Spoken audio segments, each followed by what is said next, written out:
तो मुझे उम्मीद है आप लोग बढ़िया होंगे दोस्त, अपने तैयारी को बिल्कुल अच्छे तरीके से कर रहे होंगे और अपने सटीक रणनीति के साथ कर रहे होंगे। तो दोस्त आज की इस वीडियो में बात करने वाले हैं क्या, तो बीपीएससी टीआरई 3.0 में आपको कौन कौन से विषय को ज़्यादा पढ़ना और किस किस चैप्टर को बिल्कुल आपको रट जाना है, तो इसके बारे में दोस्त इस वीडियो में बात करने वाले हैं। लेकिन आप वीडियो के अंत तक बने रहिएगा। आपको मैथ और रीजनिंग में आप अच्छा स्कोर करना चाहते हैं तो आपको इस वीडियो के अंत में इंफॉर्मेशन देंगे जो आप दोस्त इस बिहार शिक्षक भर्ती वाला में आप एक भी मैथ और रीजनिंग का क्वेश्चन नहीं छोड़िएगा।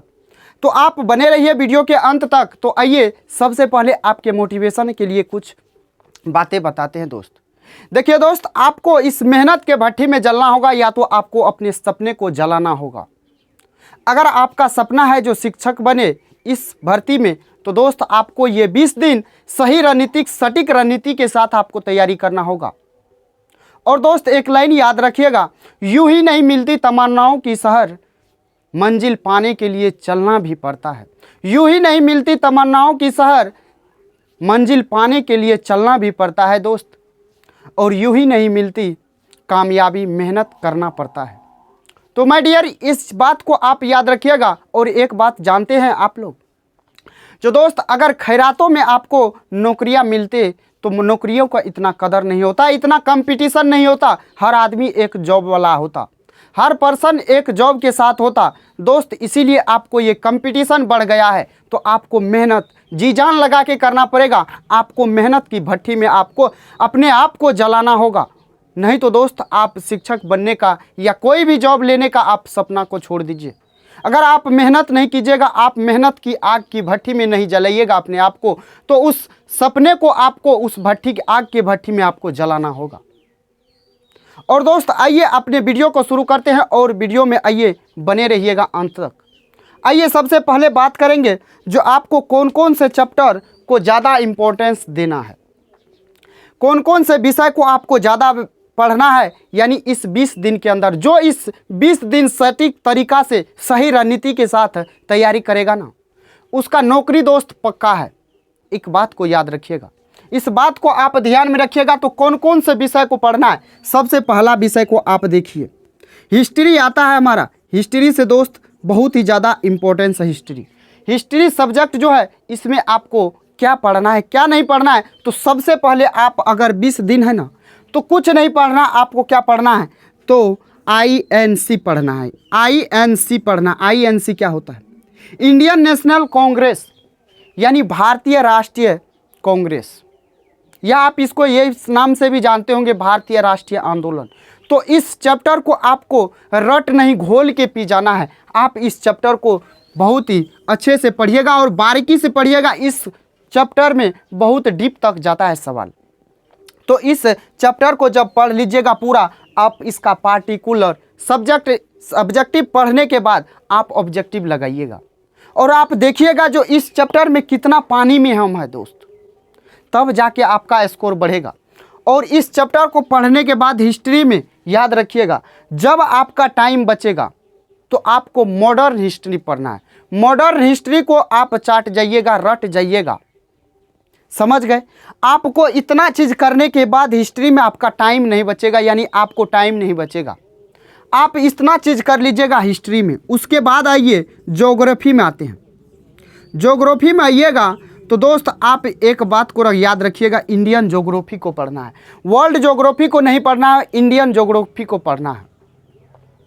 तो आप देखिएगा वर्ल्ड, इसमें देखिए हिस्ट्री में आप वर्ल्ड हिस्ट्री को भी छोड़ दीजिएगा, इसमें पढ़ना है इंडियन ज्योग्राफी, यानी भारतीय भूगोल को पढ़ना है। यानी उसमें क्या आता है, भारत का भूगोल के बारे में पढ़ना है। उसमें क्या आता है, भारत का परिचय, पर्वत पठार मैदान आता है, भारत की नदियाँ आता है। इस सब को आपको क्या करना है, सब्जेक्टिव पढ़ने के बाद ऑब्जेक्टिव लगाइए। आप सेट नहीं लगाइए, आप अगर टाइम कम है तो सेट नहीं लगाइए, आप पहले इसको तैयार कर लीजिए। अगर जिसका ये कंसेप्ट, ये आपका तरीका आपका पूरा हो चुका है, यानी सिलेबस जिसका कंप्लीट है, वो सेट लगाइए। तो इंडियन ज्योग्राफी में आप क्या करेंगे, बिल्कुल आप दोस्त भारत एक परिचय से शुरू करेंगे और आप नदी, नहर, झाला, झील, परियोजना, ये सब सारा आप पढ़ जाइएगा, रट जाइएगा। तो दोस्त आपको बिल्कुल ये चीज़ क्लियर हुआ और आप अस्थिर से ठंडा दिमाग से पढ़िएगा। ऐसा नहीं जो पड़ोसिया पढ़ रहा है कुछ हो तो हम भी पढ़ेंगे कुछ हो। पड़ोसिया के चक्कर में नहीं रहना है, पड़ोसिया जो पढ़ रहा है उसके चक्कर में नहीं रहना। आपको अपने आप से मतलब होना चाहिए। आप अपना सही रणनीति अपनाइए और आप सिलेक्शन तक जाइएगा। अगर आप दूसरे के पीछे भागिएगा यानी दूसरे के चक्कर में रहिएगा तो आपका सिलेक्शन नहीं होगा, आप इस भर्ती में पीछे रह जाइएगा। तो आप इस बात को जान चुके हैं ज्योग्राफी में क्या पढ़ना है। उसके बाद आता है क्या, पॉलिटी आता है। पॉलिटी में आप थोड़ा बहुत पढ़ लीजिएगा तो आपका काम चलेगा। लेकिन पॉलिटी में दोस्त आपका डीप रहता है सवाल। लेकिन पॉलिटी में आपको कम से कम संविधान के निर्माण से लेकर आपको 5-6 चैप्टर तक आपको पढ़ना होगा। यानी उसके आर्टिकल को, भाग को, किस भाग में क्या है, किस भाग में क्या है, इस बात को आप पढ़ लीजिएगा। अच्छे से पढ़िएगा, डीपली जाके पढ़िएगा और आपका सवाल यही से बनेगा। क्वेश्चन विद्यार्थी फंसता कहाँ क्वेश्चन में, तो एक बात जानते हैं, आपका ई नंबर ऑप्शन में इनमें से एक से अधिक यानी नन ऑफ दीज और आपका क्या हो जाएगा मोर देन, यानी एक से अधिक और इनमें से कोई नहीं जो रहता है। और डी नंबर ऑप्शन उसी में बच्चा फंसता है, उसमें जाके बच्चा सबसे ज़्यादा फंसता है और कंफ्यूज हो जाता है। तो इस बात को याद रखिएगा, आपको डीपली पढ़ना पड़ेगा और अस्थिर से, शांति दिमाग से, ठंडा से पढ़ना है। ऐसा नहीं जो ऊपर ऊपर पढ़ लिए और डीप नहीं गए। और उसके बाद आता है आपका क्या, तो आपका आ जाता है, इसमें आप देख लीजिएगा मेन टॉपिक तो ये है हमारा। उसके बाद आता है मैथ और रीजनिंग। मैथ आता है, उसके बाद हमारा रीजनिंग आता है। इस दोनों का भी भूमिका बहुत ज़्यादा है। आप आसानी से अगर ये दोनों जानते हैं तो आप आसानी से क्या कर सकते हैं, 25 से 30 नंबर क्वेश्चन उठा सकते हैं। 25 से 30 नंबर आंसर नंबर ला सकते हैं, जो कि आपके सिलेक्शन में बहुत ज़्यादा योगदान होगा। आपके सिलेक्शन में अगर बाधा करेगा तो यही करेगा, और या तो हिस्ट्री करेगा। ये तीन चीज़ आपको क्या करेगा, बाधा करेगा। और एक बात याद रखिएगा, करेंट अफेयर्स है। करेंट अफेयर्स है, करेंट अफेयर्स में जो दोस्त आपका क्या है, तो जो आपका बिल्कुल नया होगा और जो सटीक लगेगा, बिहार से ज़्यादा जो रिलेटेड होगा, उस करेंट अफेयर्स को पढ़ना है। ऐसा नहीं जो 1 साल वाला उठाए, 6 मासिक उठाए और पूरा का पूरा पढ़ते जा रहे हैं। सब कोई काम नहीं आने वाला है। तो काम आएगा क्या, जो आपका बिहार से रिलेटेड होगा और भारत से रिलेटेड होगा, वो चीज़ आपको ज़्यादा पूछेगा। एक बात को याद रखिएगा, इस बात को आप याद रखिएगा, जो बिहार से रिलेटेड जो होगा, जैसे आपका क्या मिल रहा है, तो पुरस्कार मिल रहा है, भारत रत्न पुरस्कार अभी किसको मिला है, जैसे कर्पूरी ठाकुर को मरणोपरांत मिला है। तो आप इस तरीका को याद रखिएगा, इस तरीके से आप पढ़िएगा तो आपका सिलेक्शन पक्का होगा। और मैथ रीजनिंग पे मेन बात आते हैं, मेन हमारा फोकस मैथ और रीजनिंग पे होना चाहिए। ये फ्री में नंबर देगा, ये सब फ्री में नंबर देगा। आप ऐसा तो नहीं है जो अभी शुरू किए हैं पढ़ना तो आप अभी मैथ रीजनिंग जानते हैं। मैथ रीजनिंग तो बचपन से, यानी आप नवोदय का तैयारी किए होंगे 5 क्लास में, तो भी आप वहाँ पर मैथ और रीजनिंग पढ़े होंगे। अगर नहीं भी पढ़े हैं तो कंपटीशन में आके पढ़े हैं, तो आप ऐसा तो नहीं है जो कंपटीशन का तैयारी किया ही नहीं है और वो शिक्षक भर्ती में शामिल हो गया।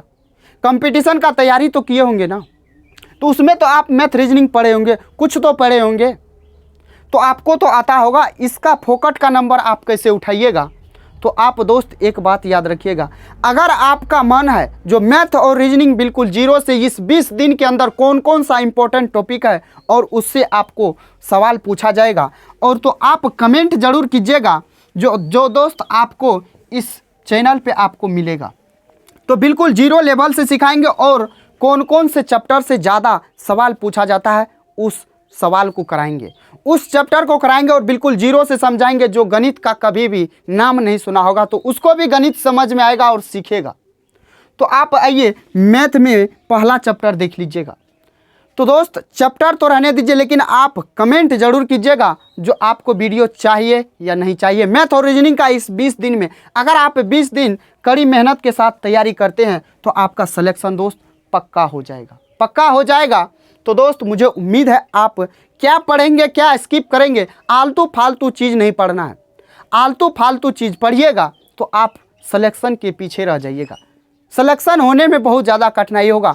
आज का जो सवाल पूछा जा रहा है ना बीपीएससी टीआरई में, कॉन्सेप्चुअल है, वो रटने वाला नहीं है दोस्त। तो इसीलिए आपको डीपली पढ़ना पड़ेगा। और सबसे ज़्यादा इम्पोर्टेंस है तो हिस्ट्री का है, वो भी किसका, भारतीय राष्ट्रीय आंदोलन का। उसको तो आपको रट जाना है, जब भी सवाल आए उससे तो आपको उस सवाल जुबान पे होना चाहिए। इस तरीक़ा से आप पढ़िए, इस तरीक़ा से आप तैयारी कीजिएगा, तब होगा सिलेक्शन।